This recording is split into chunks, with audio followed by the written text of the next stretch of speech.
Summary of Psalms 37 to 42 NLT. Psalm 37, trust in the Lord and do good. David encourages the righteous to trust in the Lord and not be envious of the wicked, who may seem to prosper temporarily. He highlights the blessings of those who wait for God, live with integrity, and do good. In the end, the wicked will be cut off, but the righteous will inherit the land and enjoy peace. Psalm 38, a prayer for healing. David expresses deep distress due to sin and suffering. He feels the weight of his transgressions and pleads with God for mercy, healing, and deliverance. He asks God to not abandon him, but to help him through his physical and emotional pain.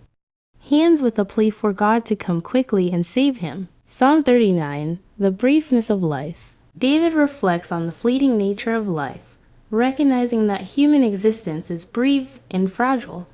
He asks God for wisdom to understand his days and seeks deliverance from his sins and the trouble he faces.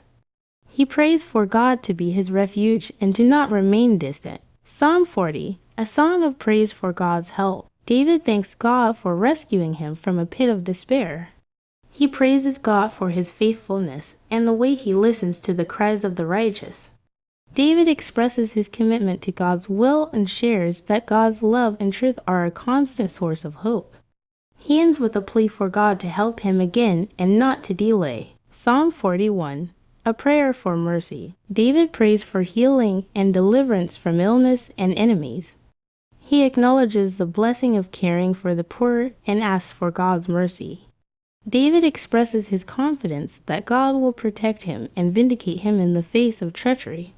He ends with a prayer for God's enduring presence. Psalm 42, a soul thirsting for God. David expresses longing and thirst for God's presence in times of deep emotional pain and separation.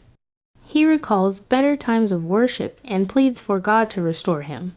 Though he is discouraged, he chooses to hope in God, who is his salvation and his God.